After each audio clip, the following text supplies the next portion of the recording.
Bonjour à tous. Donc, je me présente, je m'appelle Eva Pagruski, je suis doctorante au sein d'un laboratoire du Centre de recherche et du vieillissement. Ma directrice de thèse, c'est professeure Mylène Houbertin-Leudre. Et donc, aujourd'hui, je vais vous présenter ce sujet qui fait partie vraiment de ma thèse et puis des recherches qu'on fait au sein de mon laboratoire, donc qui va porter sur le bien vieillir au Québec, l'activité physique, une solution.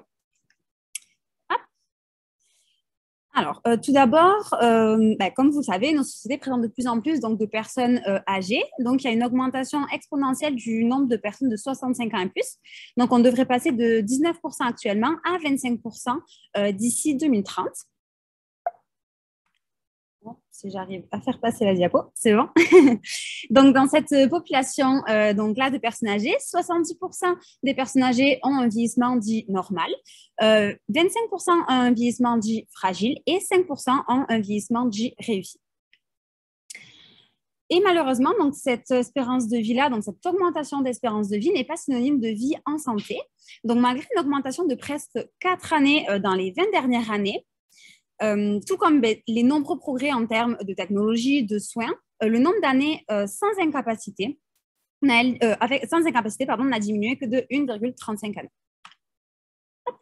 Alors, le vieillissement normal, c'est associé à des modifications de la composition corporelle. Donc, on va avoir des diminutions de la masse musculaire, mais aussi de la force musculaire, une augmentation de la masse grasse. Et donc, ceci, ça va amener à une augmentation du risque de chute, mais aussi des diminutions au niveau des capacités fonctionnelles, des capacités à effectuer les activités de la vie quotidienne.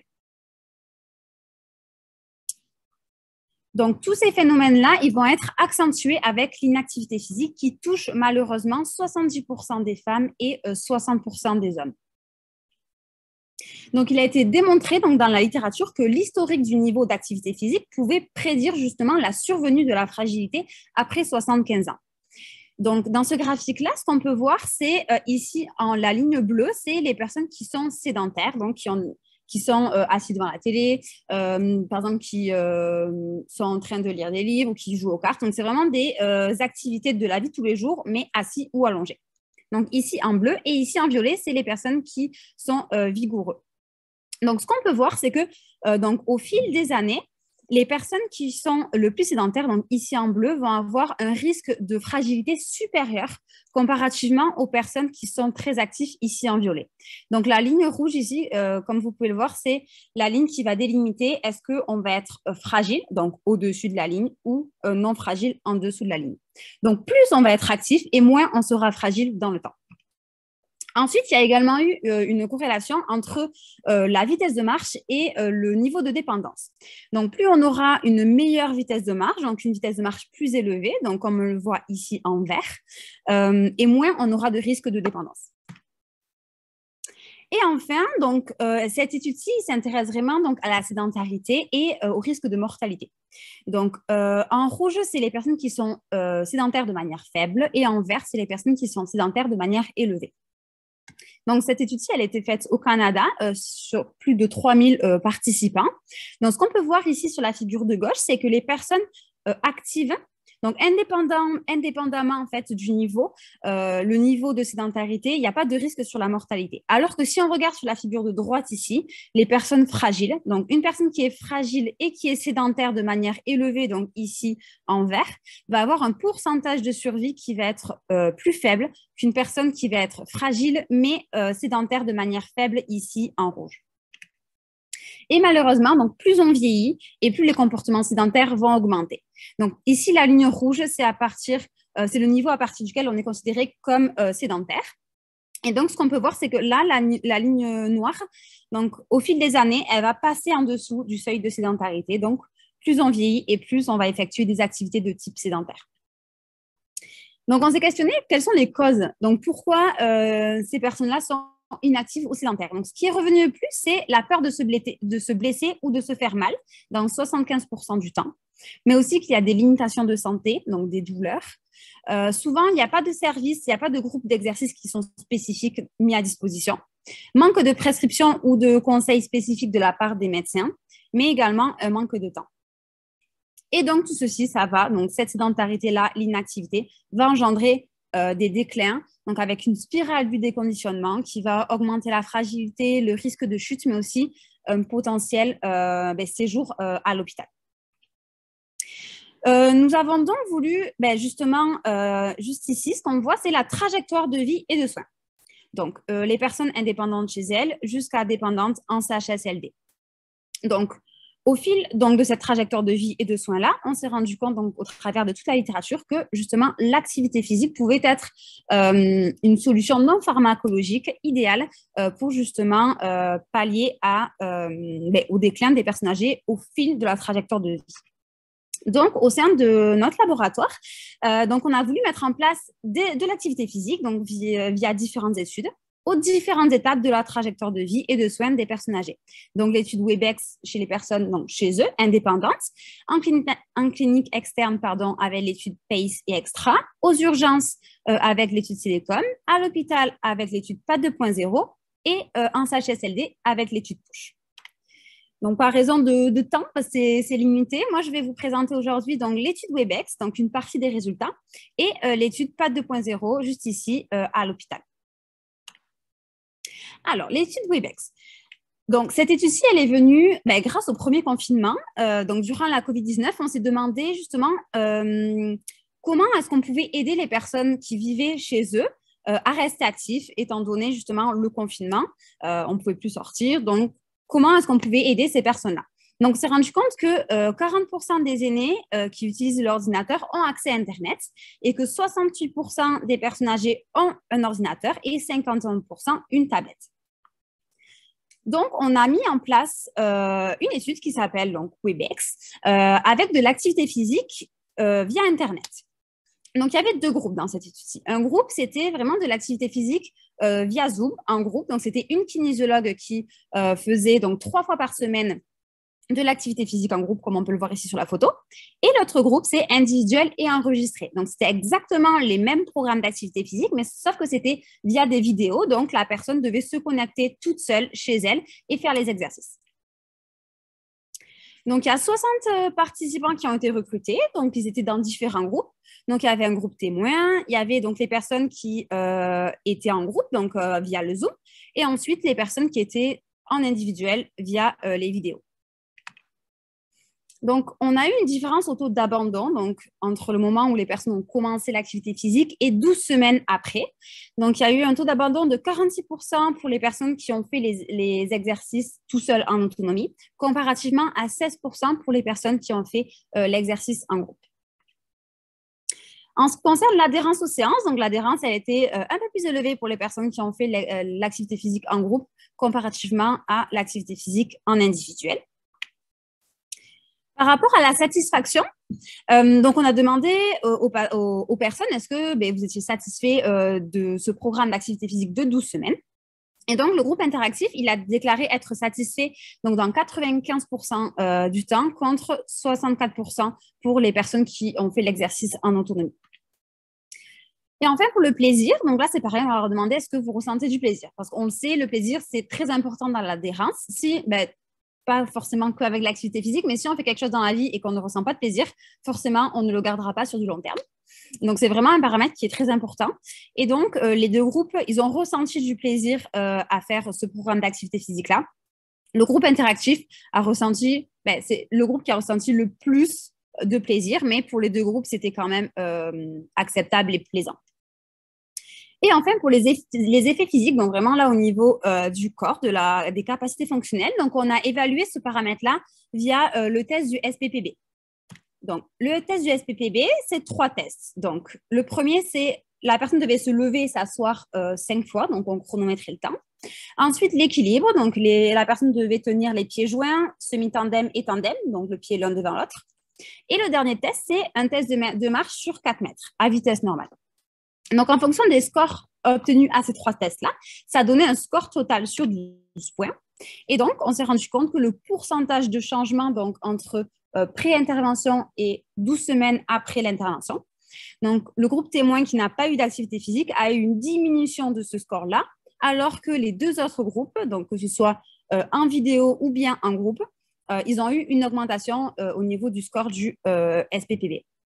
Donc, le confinement qui a forcément induit des effets négatifs sur la santé, donc des aînés qui n'ont pas eu d'activité physique, pourrait être contrebalancé grâce à l'activité physique.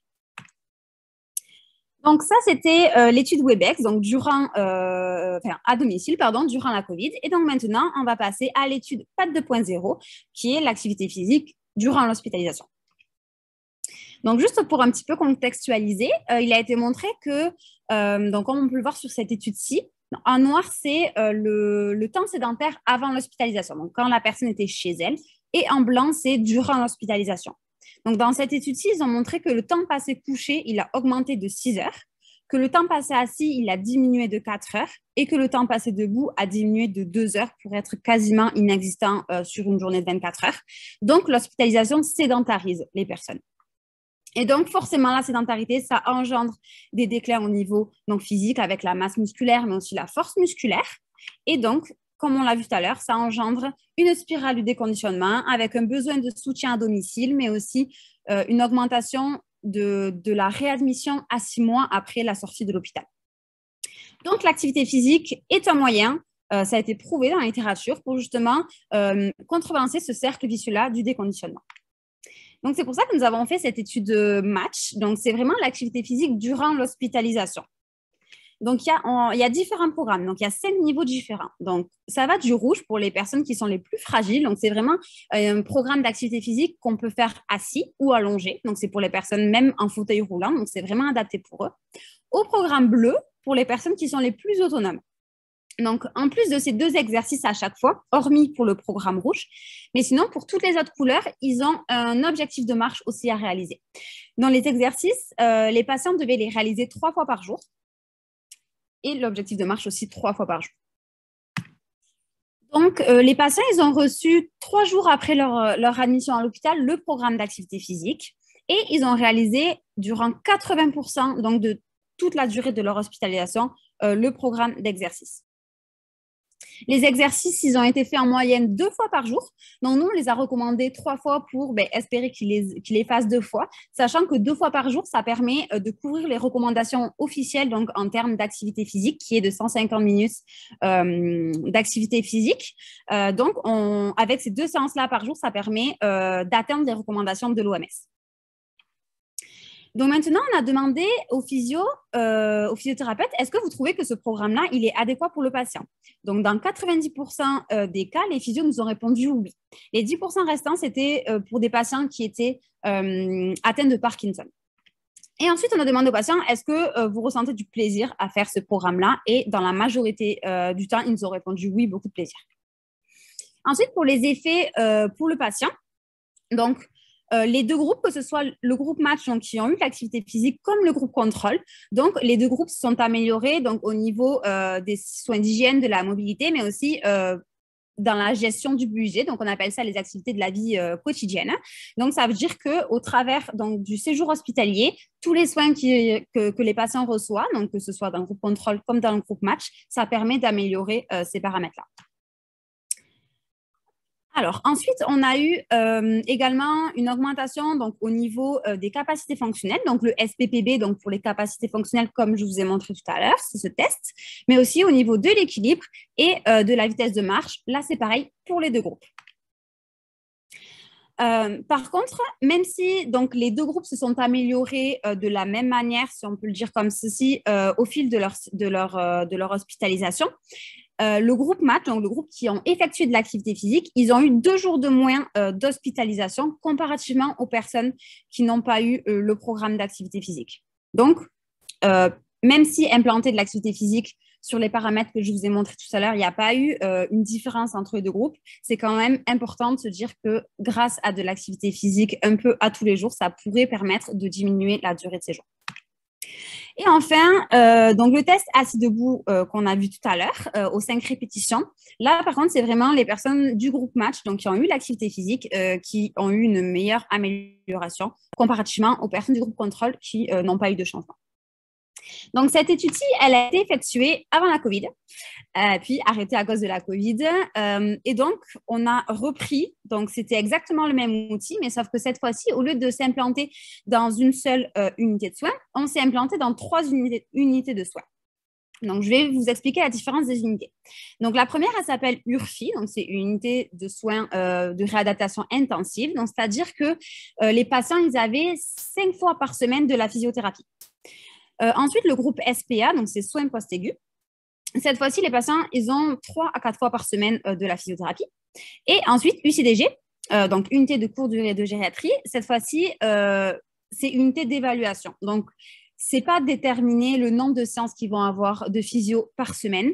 C'est vraiment en fonction du jugement du physio. Et puis, des fois, ils sont juste là parce qu'ils ont besoin d'avoir une évaluation, par exemple, cognitive ou de notre problème, mais ils ne seront pas forcément suivis en physio.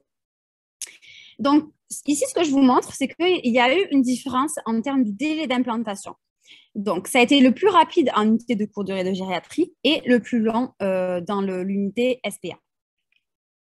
Là, c'était pareil, les patients, ils devaient réaliser 3 fois par jour les séances. Donc, c'est les UCDG qui ont réalisé le plus de fois les exercices, donc 91%, donc pratiquement la totalité de leur hospitalisation, donc c'était très bien. Puis, les URFI et enfin les SPA. Donc, les SPA, ils l'ont quand même réalisé 70% du temps. Donc, c'est quand même un très gros pourcentage. Et enfin, on a demandé aux patients et aux physiothérapeutes, donc, est-ce que vous trouvez que le programme il est adéquat pour votre patient? Et là, dans la majorité du temps, c'était oui, sachant que pour qu'un programme soit considéré comme acceptable, il faut que ce soit supérieur à 70%, donc on y était. Et donc, le plaisir, là, c'est pareil, les patients, ils ont ressenti quand même beaucoup de plaisir à effectuer ce programme-là. Et enfin, pour finir de parler de cet outil match, on l'a également implanté durant la COVID, cette fois-ci en France.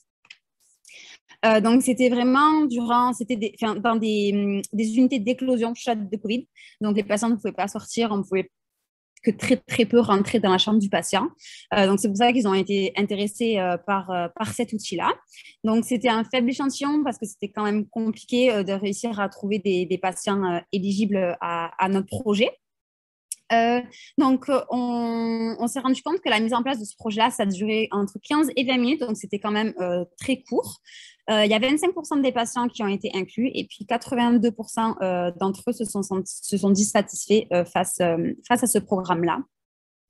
Et puis, ce qui est important de souligner, c'est que les personnes qui ont suivi ce programme-là, ils se sont améliorés donc, au niveau des activités de la vie domestique, donc c'est-à-dire préparer les repas, faire des achats, le ménage ou même utiliser un téléphone. Donc, pour conclure, donc Match actuellement, on est en train de l'implanter en Europe, donc en France. Donc, on l'a implanté dans 3 hôpitaux, puis on va l'implanter dans un 4e. Et puis, cet outil, il a été cité dans de nombreux articles pour devenir, on l'espère, un des outils de référence en termes d'activité physique à l'hôpital. Donc, merci à tous pour votre attention. Et le message que j'aimerais vous faire passer aujourd'hui, c'est que c'est important de bouger. Donc, n'hésitez pas, si jamais vous avez des questions, je suis là pour y répondre.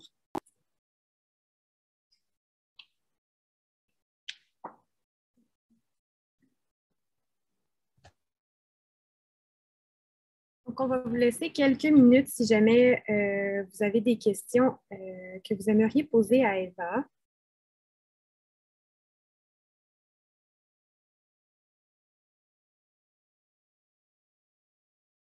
Si vous n'êtes pas certain, vous pouvez écrire aussi dans le chat si vous préférez.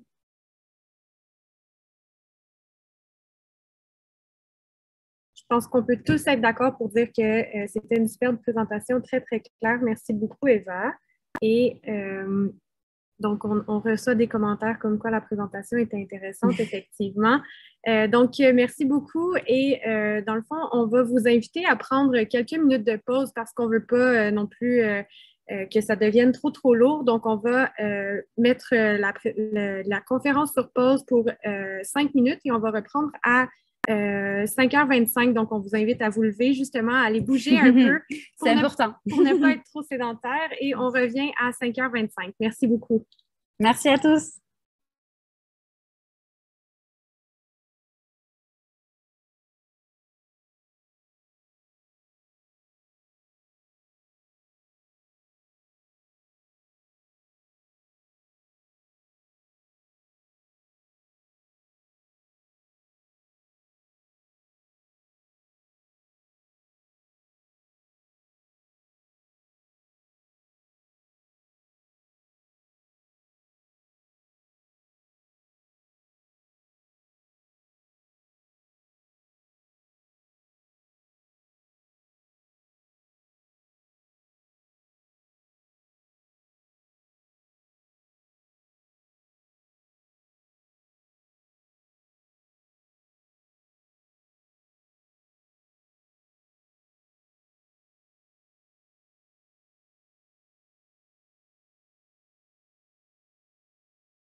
Donc, merci à tous. J'espère que vous vous êtes bien reposé le cerveau. On voulait vous offrir l'opportunité, peut-être qu'après ces 5 minutes de pause-là, il y avait des questions qui étaient émergées pour Eva.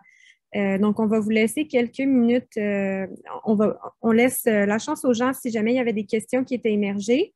Vous pouvez ouvrir votre micro directement si jamais vous avez une question.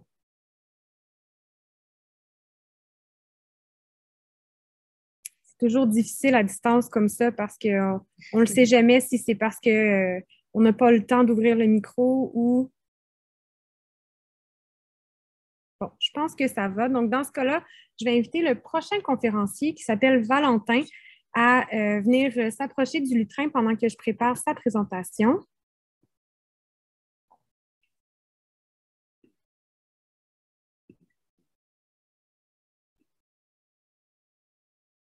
Donc, je place le tout et j'invite Valentin à venir prendre place. Merci beaucoup à tout le monde encore.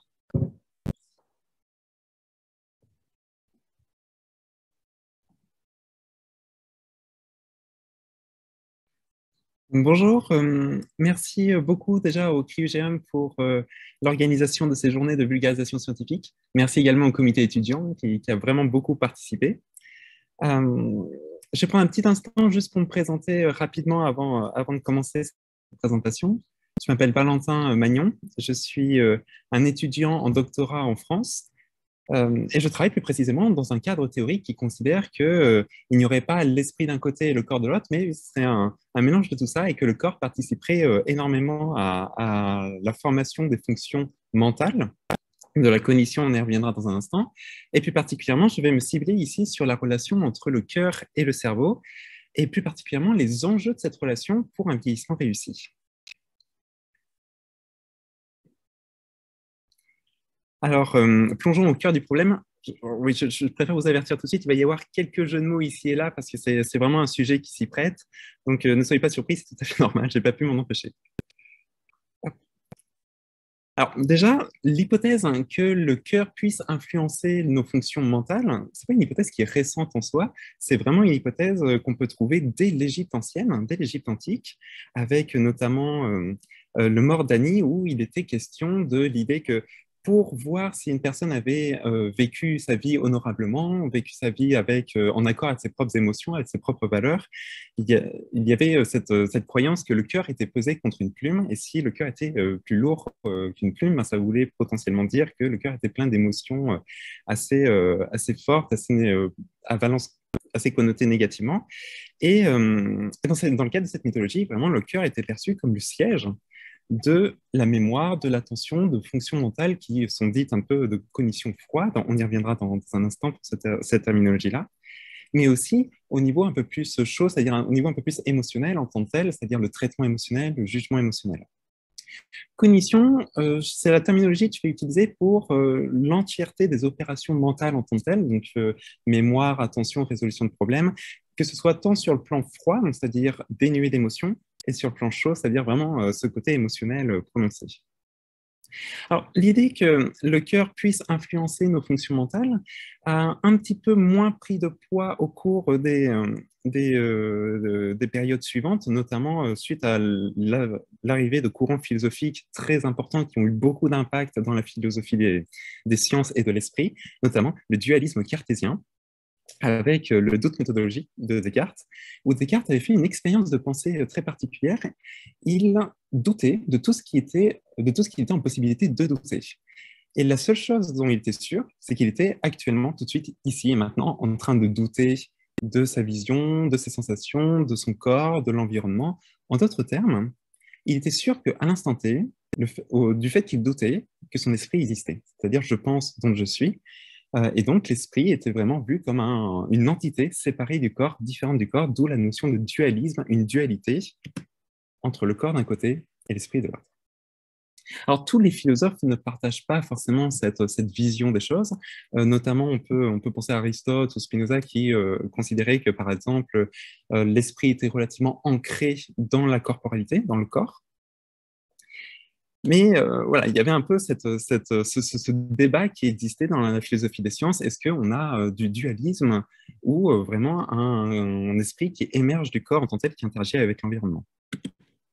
Alors, suite à ça, il y a eu plusieurs théories qui ont été proposées, mais je vais m'intéresser spécifiquement à Darwin. Pourquoi? Parce que c'était une des premières théories en lien avec des faits empiriques, c'est-à-dire le côté empirique, c'est vraiment l'expérience, c'est-à-dire l'observation de données qu'on peut tirer d'une réalité existante. Et Darwin, lui, il proposa sa théorie de l'évolution en parlant d'une connexion assez forte entre le cœur et le cerveau. Pour Darwin, cette connexion, c'est vraiment un des moteurs de l'adaptation en tant que telle, car si un organisme perçoit une menace, pour Darwin, le cerveau va directement envoyer des signaux au cœur afin que le cœur puisse augmenter de rythme cardiaque et libérer l'énergie nécessaire au corps pour pouvoir affronter l'adversité à l'instant T. Donc, c'est vraiment le moteur de l'adaptation, le cœur, mais c'est aussi pour Darwin, ça c'est assez intéressant, c'est aussi la limite en tant que telle de l'adaptation. Il prenait notamment l'exemple du jaguar, car le jaguar peut atteindre une vitesse astronomique lorsqu'il chasse une proie, mais il ne peut pas maintenir cette vitesse très longtemps. Il y a une limite physiologique, une contrainte physiologique en tant que telle. S'il maintient cette vitesse plus de 10 secondes, le cœur explose. Donc le cœur, c'est vraiment ce moteur de l'adaptation qui est très lié au cerveau, mais c'est aussi à la fois aussi une limite. Donc il y a vraiment cette relation intime pour Darwin. Et Darwin, d'ailleurs, dans son livre L'expression des émotions chez l'homme et les animaux, décrivait cette relation anatomiquement parlant. Pour lui, il y avait vraiment un nerf qui reliait le cœur au cerveau.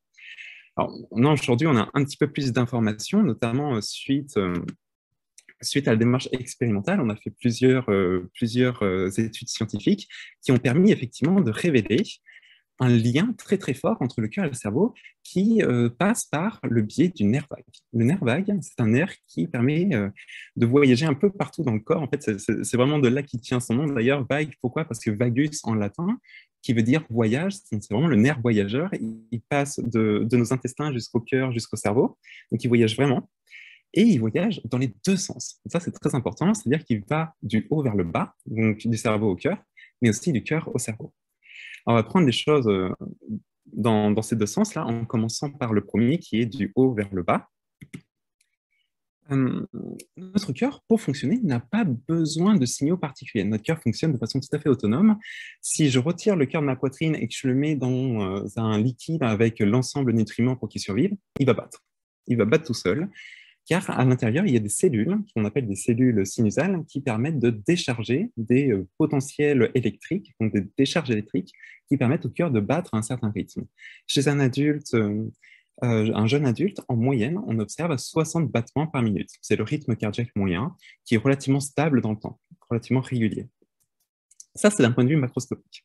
Mais en fait, notre cerveau, lui, par le biais du système nerveux autonome, peut augmenter ou réduire ce rythme cardiaque. On peut faire l'analogie avec une voiture, si vous préférez. Dans le cadre de cette analogie, on peut imaginer que le cerveau, ce serait le conducteur. Le cœur, ce serait le moteur, et le système nerveux autonome, ce serait le frein et l'accélérateur. Le frein, plus particulièrement, ce serait ce fameux nerf vague, qui est si important pour la communication entre le cœur et le cerveau. Donc le cerveau, lui, via ce système nerveux autonome, donc cet accélérateur et ce frein, va moduler le rythme cardiaque, ce qui va engendrer, d'un point de vue microscopique, une variabilité entre les battements cardiaques adjacents. Donc l'intervalle temporel entre chaque battement cardiaque va varier, et plus il varie, plus ça veut dire que le frein et l'accélérateur fonctionnent bien, plus il y a une bonne réponse du frein et de l'accélérateur au niveau du moteur. Mais ce qui est très intéressant, c'est que la relation ne va pas que dans un sens. Souvenez-vous, il y a aussi une relation du bas vers le haut, donc du cœur vers le cerveau. Et cette variabilité du rythme cardiaque, dans cet intervalle temporel qui varie entre les battements cardiaques adjacents, viendrait également influencer l'activité de certaines zones cérébrales par le biais du nerf vague. Et ces zones cérébrales, en l'occurrence, ce sont les zones plutôt qu'on appelle préfrontales. Donc, pourquoi préfrontales? Parce que c'est juste derrière le front, préfrontal, qui sont plutôt associées à la cognition froide. Tout à l'heure, on a dit que la cognition froide, c'était toutes les opérations mentales du type attention, résolution de problèmes, etc. Mais il y aurait également une influence sur des fonctions mentales un peu plus d'ordre émotionnel qu'on trouve, enfin, qui sont souvent associées au système limbique, Alors, pourquoi limbique? Parce que limbique, c'est limbus en latin, qui veut dire au bord de. En fait, c'est au bord de la zone qui relie nos deux hémisphères. Donc, on est à l'intérieur du cerveau, on est ce qu'on appelle au niveau sous-cortical. Donc, c'est vraiment à l'intérieur de la grosse couche, si vous voulez. On épluche l'oignon, entre guillemets. Et ce système limbique, c'est vraiment relié au système émotionnel en tant que tel. Donc, on a un nerf qui permet de relier le cœur et le cerveau dans les deux sens, et le cœur semble participer à l'activité de ces zones cérébrales qui sont associées à la cognition froide et à la cognition chaude. Cette variabilité du rythme cardiaque, c'est devenu vraiment un indice très, très important dans un cadre scientifique qui a été utilisé pour voir à quel point un individu était en bonne santé ou non. Ce n'est pas le seul indice, hein, bien sûr, mais c'est un indice qui est quand même assez fiable en tant que tel et qui reflète à quel point notre système nerveux autonome fonctionne bien, donc notre frein et notre accélérateur, donc à quel point notre cœur est capable de s'adapter en fonction des contraintes environnementales auxquelles notre organisme va faire face. Et effectivement, ce qu'on observe, c'est que plus la variabilité du rythme cardiaque est importante, plus l'espérance de vie est longue, plus le vieillissement est réussi, et moins il y a de risque de développer des pathologies physiques, type diabète, par exemple, ou des pathologies cardiovasculaires, ou voire même certains cancers, et aussi les pathologies mentales, avec une réduction du risque de dépression ou d'anxiété. Alors, cette relation, elle est particulièrement intéressante. Pourquoi? Parce que si l'activité du cœur influence celle du cerveau, alors de simples exercices de respiration seraient en capacité à moduler cette activité cardiaque et par le biais du nerf vague, peut-être modifier l'activité cérébrale et engendrer des effets bénéfiques psychologiques. C'est ce que je vais vous présenter avec un exercice de respiration particulier. Vous allez voir comment ça fonctionne. C'est très, très simple. On va rester dans l'analogie de la voiture avec notre frein et notre accélérateur. Il s'avère que lorsque l'on inspire, on appuie plutôt sur l'accélérateur. Notre rythme cardiaque augmente. En revanche, lorsqu'on expire, on appuie plutôt sur le frein. Notre rythme cardiaque diminue. Donc, il suffit d'expirer un peu plus longtemps que ce que l'on inspire pour activer ce fameux nerf vague qui permet la communication entre le cœur et le cerveau. Si on inspire moins que ce que l'on expire, dans ce cas-là, on augmente notre variabilité du rythme cardiaque, on augmente cette activité du nerf vague et on devrait observer les effets psychologiques bénéfiques, tant sur le plan de la cognition froide que de la cognition chaude dont on a parlé précédemment. Effectivement, il y a une revue de la littérature qui propose que au regard de toutes les preuves empiriques qu'ils ont réussi à récolter, que effectivement, les exercices de respiration lente et profonde conduisent à une modification de l'activité de certaines zones cérébrales. J'ai mis ici en guise d'exemple notre fameuse zone en frontale, préfrontale, mais aussi des zones un peu plus au milieu du cerveau qui sont plutôt associées à la motricité et à la coordination motrice, etc. Typiquement, ce qu'on appelle les zones pariétales. Et ça se ferait via le biais de facteurs neurotrophiques qui se sécrétés à certains endroits du cerveau. Ce n'est plus ni moins que des molécules qui vont participer à l'enrichissement des connexions entre les neurones, mais aussi créer de nouvelles connexions, voire même créer de nouveaux neurones. Nous, ce qui nous a intéressé dans le cadre d'une étude que nous avons réalisée en France avec Frédéric Dutheil et Guillaume Vallée, ici associés au CRIUGEM, nous avons réalisé une étude afin de valider un exercice de respiration auprès de jeunes adultes, mais aussi de personnes âgées, afin de vérifier si les effets bénéfiques sur le plan psychologique de la respiration pouvaient être reliés à des effets plus physiologiques, et notamment l'activité du fameux nerf qui permet la communication entre le cœur et le cerveau. Alors, 25 personnes jeunes et 22 personnes plus âgées sont venues au laboratoire faire une expérience scientifique. Et à leur arrivée, ils devaient porter une montre en Patica. Ce n'est plus ni moins qu'un capteur qui permet de récupérer le rythme cardiaque, ce qu'on appelle un cardiofréquencemètre. Et de ce rythme cardiaque, nous, derrière, on peut calculer la variabilité. Donc, vous vous souvenez, cet indice microscopique de à quel point chaque battement, chaque intervalle temporel entre battements cardiaques varie ou pas. Plus ça varie, mieux c'est. Et derrière, on peut calculer un indice qui permet vraiment de refléter l'activité de ce nerf qui permet la communication entre le cœur et le cerveau. De plus, les personnes devaient remplir un questionnaire, le SAI, pour State Anxiety Inventory, qui est ni plus ni moins un questionnaire qui permet d'évaluer l'anxiété perçue par un individu à l'instant T. Ensuite, les participants devaient réaliser un exercice de respiration pendant 5 minutes. C'est un exercice de respiration guidé par une vidéo qui représentait une petite bulle d'eau. La bulle d'eau montait puis elle descendait et les participants devaient tout simplement inspirer lorsque la bulle d'eau montait et expirer lorsque la bulle d'eau descendait. Alors bien sûr, vous m'avez peut-être vu venir, mais en fait, la bulle d'eau mettait bien plus longtemps à descendre qu'à monter. Donc, ça veut dire quoi? Ça veut dire que les participants expiraient davantage qu'ils inspiraient. Plus précisément, ils inspiraient pendant 4 secondes, puis ensuite ils expiraient pendant 6 secondes. Si vous voulez, je vous laisserai pratiquer pendant la petite pause de 5 minutes avant la dernière conférence, l'exercice de respiration, et on pourra en discuter après si vous êtes intéressé, c'est volontiers. Et suite à ça, suite à l'exercice de respiration, ils devaient tout simplement remplir de nouveau le questionnaire et la montre enregistrer de nouveau le rythme cardiaque. Donc, ça nous faisait vraiment un design un peu pré-post qui nous permettait de vraiment voir si l'exercice de respiration apportait des effets physiologiques intéressants, mais surtout s'ils étaient reliés à des effets psychologiques. Alors, voici les résultats que nous avons obtenus. Vous avez en abscisse les jeunes versus âgés, et vous avez en ordonnée l'anxiété perçue. La couleur pâle, c'est la couleur qui reflète le pré-test, c'est-à-dire l'évaluation avant l'exercice de respiration. La couleur un peu plus foncée, c'est la couleur du post-test, donc après l'exercice de respiration. Ce qu'on observe chez les jeunes adultes, c'est que l'exercice de respiration a vraiment conduit à une réduction de l'anxiété perçue. Et cette tendance-là se retrouve bel et bien chez les personnes âgées. On observe également une réduction de l'anxiété perçue chez les personnes âgées. Notre exercice de respiration a très bien fonctionné pour réduire l'anxiété. Mais pourquoi? Qu'est-ce qui a vraiment permis cette réduction d'anxiété? Une des possibles explications, ce serait via le biais de l'activité du nerf vague, c'est-à-dire l'activité du nerf qui relie le cœur et le cerveau, dont on a parlé précédemment. Même graphique, même type de graphique avec les jeunes et les âgés en abscisse et l'activité vagale en ordonnée.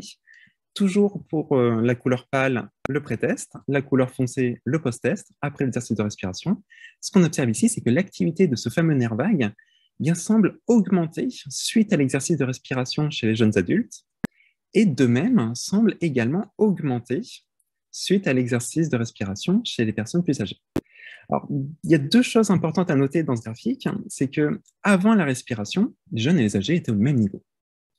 En revanche, ce qu'on observe, c'est que l'augmentation de l'activité du nerf vague chez les personnes âgées suite à la respiration est bien plus importante que l'augmentation observée chez les jeunes. Donc ça veut dire quoi? Ça veut dire que l'exercice de respiration, sur le plan physiologique, a été beaucoup plus bénéfique auprès des personnes âgées que chez les jeunes adultes. Et ça, c'est particulièrement intéressant car il y a beaucoup de théories scientifiques qui proposent qu'avec le vieillissement, on aurait de meilleures capacités à réguler nos émotions.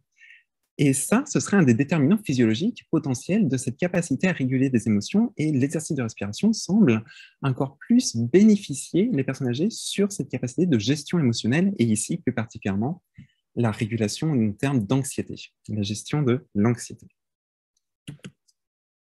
Alors, qu'est-ce qu'on peut en conclure si on résume un petit peu tout ce qu'on a vu ensemble?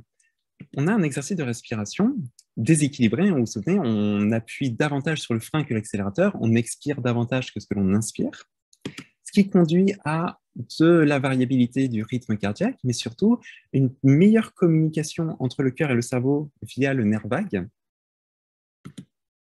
et des effets potentiellement cérébraux et derrière un psychologique qui s'en tiendrait comme un cercle vertueux et qui aurait du coup des effets très intéressants tels que par exemple la possibilité de gérer son anxiété, donc de mieux affronter les adversités au quotidien et donc du coup de participer à un mieux vieillir.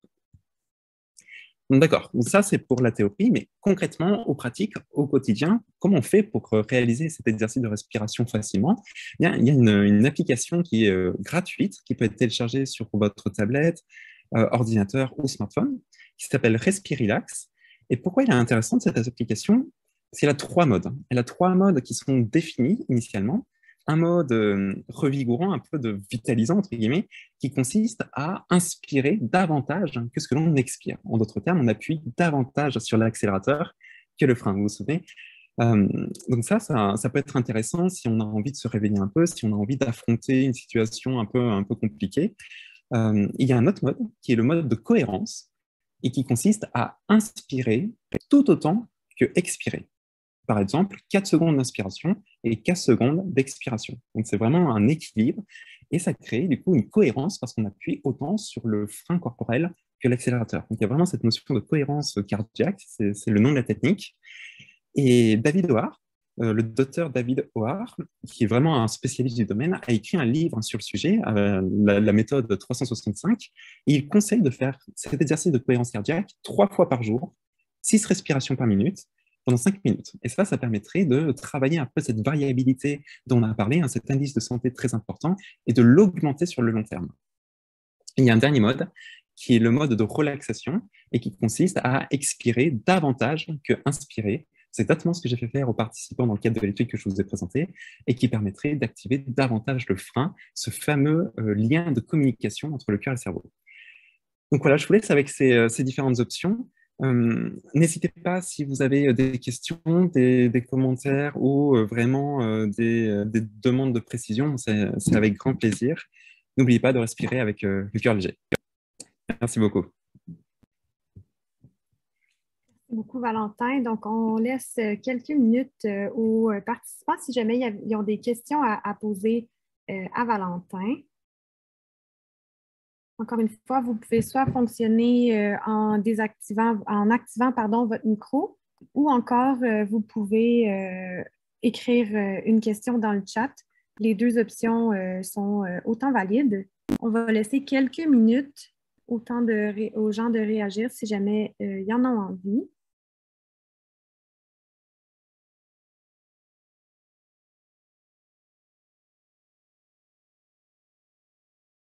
Merci. Donc, on va faire comme entre les deux présentations précédentes, entre la première et la deuxième. Donc, on va vous laisser environ 5 minutes pour vous dégourdir les jambes et on va revenir, disons, à 17h55 pour avoir un chiffron. Donc, on vous laisse en fait 8 minutes et on a un message qui est dans le chat qui est très pertinent, en effet, que le yoga peut bien appuyer. On a un micro qui est ouvert. Est-ce que c'est pour une... Ah, on n'a plus de micro ouvert. Donc, on va prendre la pause et on se retrouve à 5h55. Merci beaucoup à tous.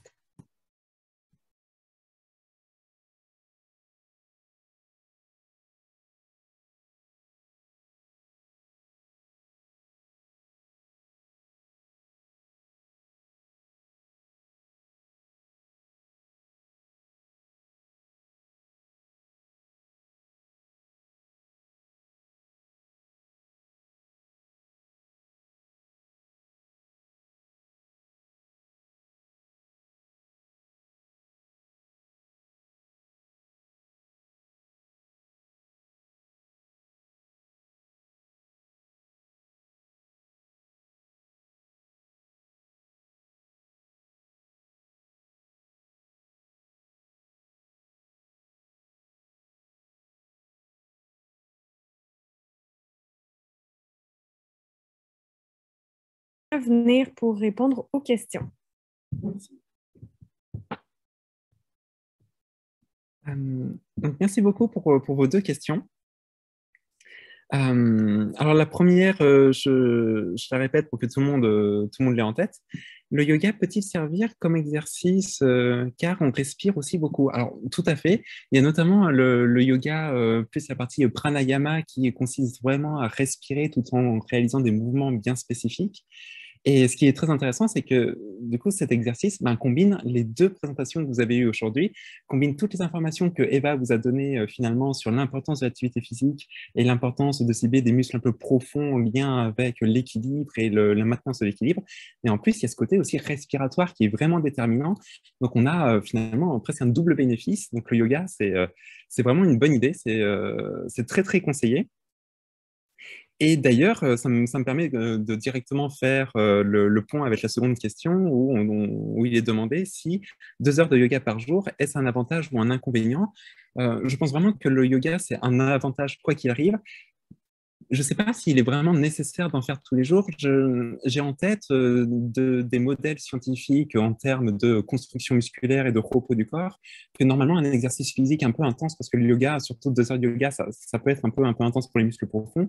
Je recommanderais plutôt une fois tous les 2 jours. Je laisserais juste un jour de repos pour le corps, pour s'en mettre. Mais non, n'hésitez pas, le yoga, c'est vraiment une bonne chose. Et il y a de nombreuses revues de littérature qui montre à quel point ça peut avoir des effets bénéfiques tant sur le plan psychologique que physiologique. Mais vous l'aurez compris, pour moi, en fait, si on améliore la santé physiologique, on améliore la santé psychologique, quoi qu'il arrive. Un esprit sain vient d'un corps sain, d'une certaine façon. Ça n'a jamais été aussi plus vrai que là. Donc, très, très bien. Merci beaucoup pour vos questions. Et j'espère y avoir répondu. Et n'hésitez pas, si vous avez besoin d'informations complémentaires, je reste joignable. Vous trouverez mon adresse mail sur Internet. Celle d'Eva également aussi, si vous voulez plus d'informations sur la partie en lien avec tout ce qui est muscles, parce que c'est pas du tout mon domaine. Par contre, c'est tout à fait le sien. Et s'il n'y a plus de questions, je vais laisser la place à Michel pour la partie plus sur le bilinguisme et l'intérêt du bilinguisme pour un vieillissement réussi. Je vous remercie. Merci beaucoup. Donc, je laisse quelques secondes si jamais il y en a qui veulent réagir. Et pendant ce temps-là, je vais lancer la dernière présentation de la soirée.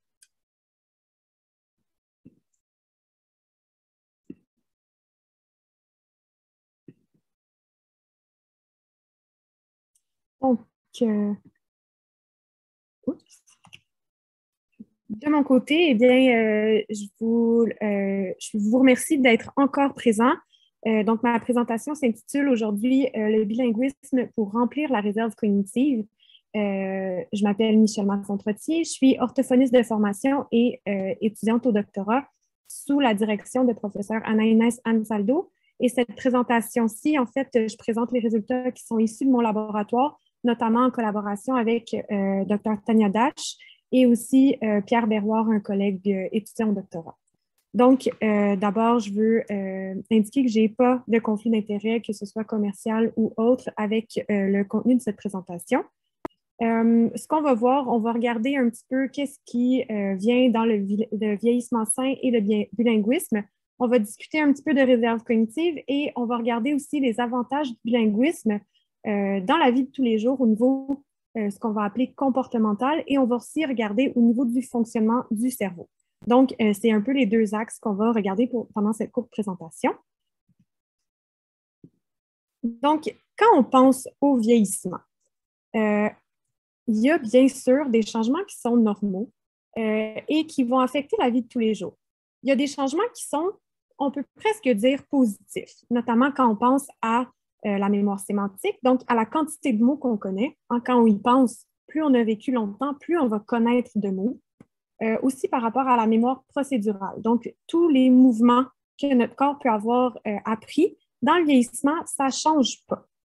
Dans le vieillissement, on a aussi davantage une meilleure attention soutenue. Donc, on est plus capable de rester concentré pendant longtemps sur une même tâche.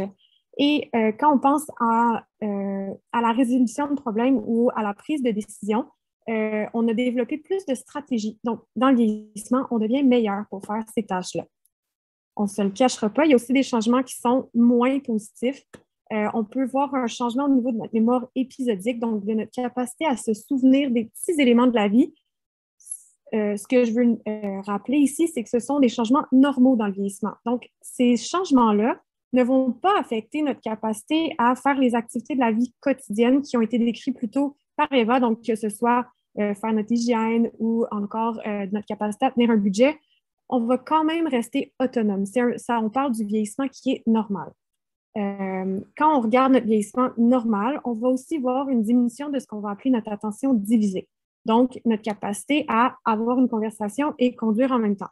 Ou faire le souper et écouter notre programme préféré. Ça peut devenir plus difficile de faire ces deux tâches-là en même temps et de porter notre attention sur ces deux choses-là.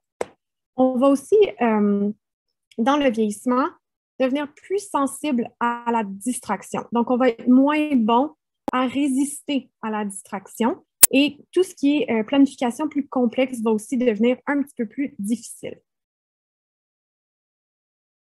Donc, pour bien vous illustrer ces changements-là, j'aimerais bien vous parler de l'étude qui a été réalisée par une équipe du Texas qui ont pris 3 groupes de participants, un groupe de jeunes adultes, un groupe de jeunes aînés, donc une moyenne d'âge d'autour de 60 ans, et un groupe d'aînés plus âgés, appelons-les comme ça, autour de 72 ans.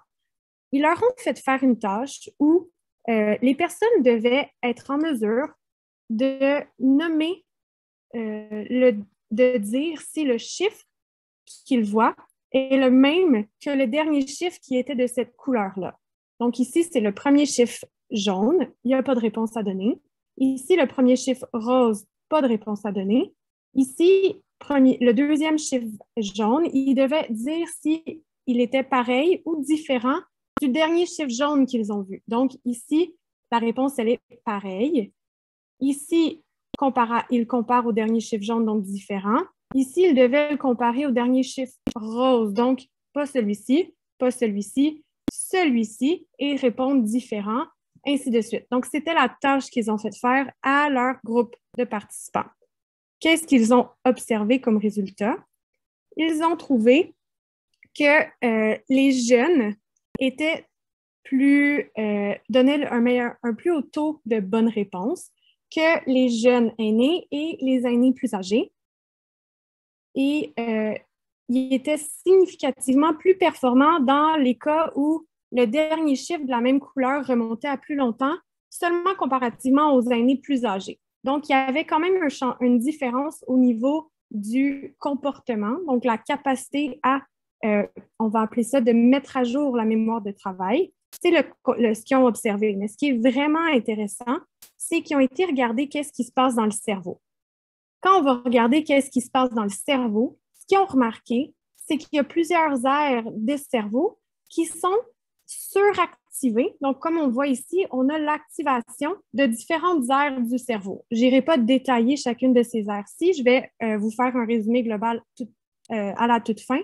Mais ce qu'on observe, c'est que les personnes, les jeunes âgés, donc en rouge, et les aînés plus âgés en orange, montrent toujours une activation supérieure ou encore une désactivation moins importante que les jeunes qui sont en vert.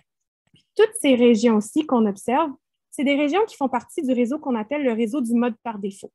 Ce que ce réseau-là fait, c'est un peu comme des régions qui sont toutes sentinelles et qui, quand on n'est pas en train d'accomplir une tâche particulière, servent à détecter les choses qui pourraient nécessiter notre attention. Alors, quand on est en train de faire une tâche comme ici, normalement, ce réseau-là se désactive pour laisser le réseau plus spécifique faire l'action. Donc, ce que les chercheurs ici ont trouvé, c'est que chez les jeunes, le réseau du mode par défaut s'est éteint, si on veut, pour laisser place à l'autre réseau plus actif, alors que chez les âgés, il ne s'est pas assez éteint, il était trop activé. Donc, c'est ce qui pourrait expliquer leur moins bonne performance dans ce cas-ci. Donc, ça, c'était pour vous montrer une étude qui vient un peu expliquer ce qu'on observe. Ce qui est important à se rappeler, excusez, j'ai de la misère avec ma diapositive, c'est qu'une autre chose qui ressort beaucoup de la littérature, c'est qu'il y a une énorme variabilité interindividuelle quand on regarde les personnes plus âgées, tant au niveau des lésions qu'on peut observer dans le cerveau, donc un peu comme les muscles de notre corps, plus le temps passe, plus on a des petits bobos ici et là. Il y en a aussi dans notre cerveau, que ce soit parce qu'on s'est cogné la tête ou aussi on sait qu'il y a des changements normaux qui, on va appeler des changements physiologiques. Donc, on peut aussi les catégoriser comme des lésions. Donc, on voit une quantité différente d'une personne à l'autre et on voit aussi des changements, des impacts fonctionnels. Donc, quand on observe des changements dans le cerveau, on voit que ça a un effet différent pour chacune des personnes. Donc, on voit une très grande variabilité entre les individus. Et quand on essaie de l'expliquer, c'est là où vient le concept de réserve cognitive. Donc, la réserve cognitive, c'est qu'elle permet de maintenir un bon fonctionnement malgré le temps qui passe, donc malgré le fait qu'on puisse accumuler des lésions, etc. Puis on peut parler de la réserve cognitive de deux façons. On peut en parler en fonction de résistance. Donc, plus on a une réserve cognitive qui est élevée, on va voir un retard dans l'apparition des lésions dans le cerveau. On va aussi parler de résilience. Donc, malgré le fait que des lésions vont apparaître, on va observer un retard d'apparition de symptômes dus à ces lésions-là. Donc ça, ce sont deux phénomènes qui font partie de la réserve cognitive.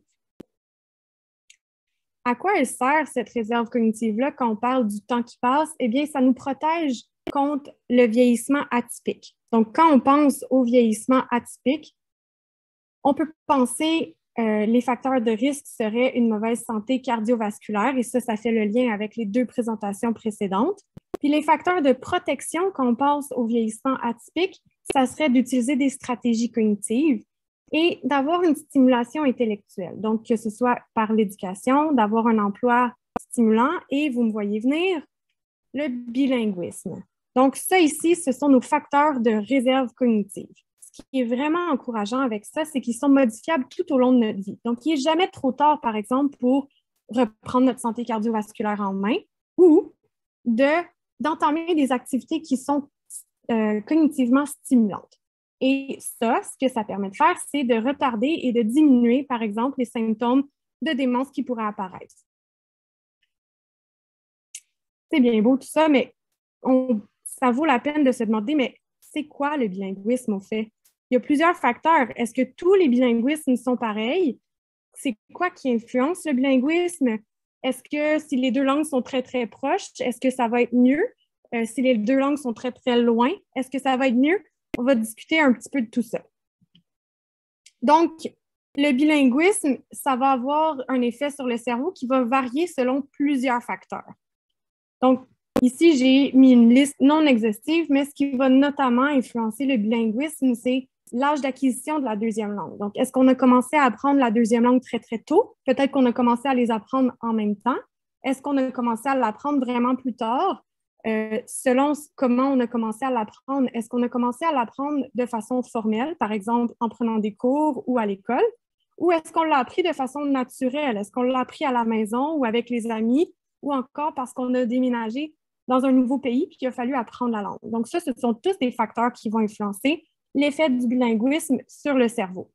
Ce qui va aussi influencer l'effet, c'est est-ce qu'on utilise la langue? Est-ce qu'on l'utilise dans tous les contextes de la vie ou seulement dans un endroit?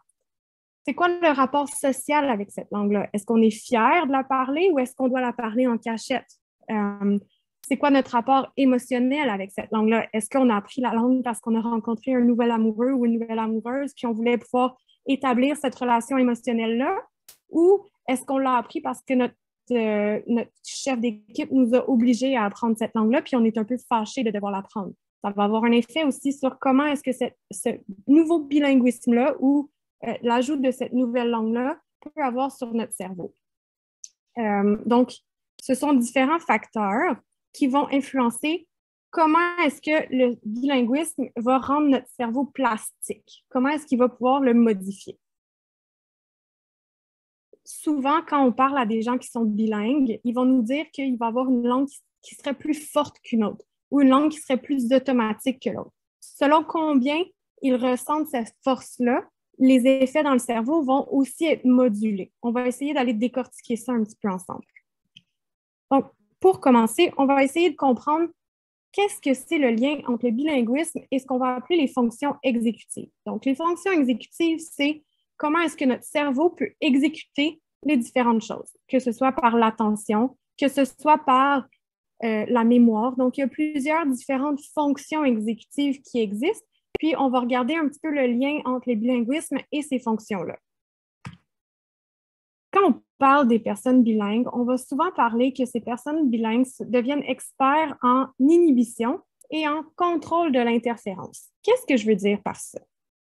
Dans mon cerveau à moi, quand je vois cette image-ci, j'ai 5 différents mots qui apparaissent. Donc, bien sûr, j'ai le mot chaise, mais j'ai aussi le mot chair et le mot silla et le mot sedia et le mot stool. Donc, toutes les langues que je connais, les mots apparaissent dans mon cerveau. Et je dois, par mes fonctions exécutives, être capable d'inhiber, donc être capable d'empêcher celles qui ne sont pas en contexte. Et je dois être capable de contrôler aussi l'interférence qui pourrait venir d'un mot qui ressemble au niveau des sons à celui que je veux dire. Donc, bien sûr, dans ce contexte-ci, je me dis, ah, c'est le mot chaise que je veux garder. Mais pendant que je vous parlais, tous les autres mots se sont réveillés dans ma tête. Donc, en tout temps, je suis en train de gérer les différents mots qui viennent, mais qui ne sont pas appropriés dans ce contexte-ci où je parle en français. Comment est-ce qu'on fait en recherche? Donc, on devient, quand on est expert, on devient, quand on est bilingue, pardon, on devient expert à choisir la bonne information et à bloquer celles qui ne sont pas en lien. Et c'est pour ça qu'on devient plus rapide à faire des tâches où on mesure les fonctions exécutives et qu'on fait moins d'erreurs. Puis là, je vous explique comment on fait en recherche pour arriver à cette conclusion-là. Donc, on fait des tâches comme la tâche de Stu, par exemple, où on fait apparaître un mot dans une couleur d'encre spéciale. Sauf que la tâche n'est pas de lire le mot, mais bien de dire la couleur de l'encre. Donc ici, c'est très facile parce que je dois dire bleu. Les informations sont en accord une avec l'autre. Dans cette condition-ci, je dois en fait dire rouge, mais par habitude, notre cerveau veut lire le mot. Donc, je dois bloquer cette information-là et c'est un peu comme reproduire le fait d'avoir plusieurs langues dans notre tête. Donc, quand on fait ce genre de tâches-là, les bilingues performent, ils font moins d'erreurs et ont un temps de réponse qui est plus court. Donc, ici, on a un exemple de tâche linguistique dans laquelle on peut démontrer cet avantage-là. Il existe aussi des tâches qui sont non linguistiques. Dans cette tâche-ci, ce qu'on demande aux personnes, c'est de nous dire dans quelle direction pointe la flèche du centre. Donc, la flèche du centre ici, c'est facile parce qu'elle pointe dans le même sens que les flèches de côté. Or, dans cette condition-ci, la condition qu'on va appeler incongruente, la flèche du centre pointe dans l'autre sens. Donc, encore une fois, on doit arriver à bloquer les informations qui viennent à notre cerveau pour indiquer seulement que la flèche du centre. Donc, quand on fait ce genre de tâches-là, je vous rapporte les résultats qui ont été obtenus dans notre laboratoire. Les bilingues, on a recruté des bilingues qui étaient jeunes et des bilingues âgés. Et quand on regarde, donc contrairement à l'étude que je vous ai présentée tantôt, où eux, ils étudiaient des personnes monolingues, quand on regarde des personnes bilingues et qu'on les compare, les jeunes et les âgés, ils ont le même taux de réussite. Donc, le bilinguisme protège contre le déclin au niveau de l'exactitude de la réponse. La chose qui ne protège pas les bilingues, c'est au niveau de la vitesse de réponse. Donc, on voit que les personnes qui sont bilingues et âgées répondent moins rapidement que les jeunes âgés, mais ils répondent au même taux de réussite. Donc, on a ici un avantage, encore une fois, du bilinguisme. Quand on regarde au niveau des aires cérébrales qui sont activées, ce qu'on voit, donc ici, on a différentes conditions d'attention que le test nous permet de mesurer. Mais en général, ce qu'on voit, c'est que pour les personnes âgées, donc on a les âgés qui activent plus une aire frontale gauche que les jeunes, et on a aussi une aire pariétale droite qui est plus activée. Donc, ce que ça nous montre, c'est que les personnes âgées, pour réaliser la même tâche et pour obtenir le même taux d'exactitude, vont recruter des aires supplémentaires pour continuer à faire l'activité. Donc, on a, sans avoir exactement le réseau du mode par défaut en entier qui est activé ici, chez les personnes bilingues âgées, on a aussi une surutilisation, une suractivation de certaines régions pour obtenir le même taux de réussite. Donc, quand on regarde les personnes bilingues, on a dit qu'elles deviennent expertes en édition, en contrôle de l'interférence. On a aussi que les personnes bilingues vont développer plus de stratégies cognitives pour résoudre les problèmes. Donc, comme on a dit tantôt, si j'ai plusieurs mots qui s'activent dans ma tête et que j'ai de la difficulté à aller choisir le bon ou j'arrive pas à y accéder, une personne bilingue va généralement avoir plus de ressources pour utiliser des stratégies comme décrire l'objet qu'elle a. Donc, ça, ce sont d'autres données dans la littérature qu'on est capable d'aller chercher. Donc, on voit ici plusieurs avantages bilingues qui se maintiennent aussi lorsqu'on devient une personne qui parle plusieurs langues et qu'on vieillit. Donc, les avantages du bilinguisme se maintiennent dans le temps pour les personnes bilingues. Donc, finalement, ce que je veux qu'on retienne quand on parle de bilinguisme, c'est qu'il faut toujours considérer le bilinguisme dans une approche multifactorielle. Donc, comme on l'a dit, il y a plusieurs facteurs qui vont être importants, puis c'est important de considérer le bilinguisme sur un continuum. Donc, de ne pas avoir le groupe monolingue et le groupe bilingue, mais bien de considérer tous les types de bilinguisme qui peuvent arriver. Donc, par exemple, quelqu'un qui dit « je ne peux pas parler la langue, mais je peux la lire ». Cette personne-là se retrouve sur le continuum du bilinguisme et va avoir des effets sur son cerveau de cette connaissance d'une autre langue, même s'il ne se considère pas comme une personne bilingue complète. Dans les facteurs à retenir, on a l'âge d'acquisition. Donc ça, on ne peut pas avoir un effet dessus, on peut pas, ça ne sert à rien d'être fâché contre nos parents, de leur dire ben, « vous ne m'avez pas fait apprendre la langue quand j'étais jeune ». On sait que même si c'est un apprentissage tardif, ça va avoir des effets bénéfiques. En recherche, on sait aussi que plus l'apprentissage se fait tôt, plus les bénéfices sont grands. La quantité d'exposition est un facteur important et la compétence. Donc, si vous connaissez une langue un petit peu, puis que vous pratiquez pour devenir meilleur, ça aussi, ça va avoir des effets bénéfiques.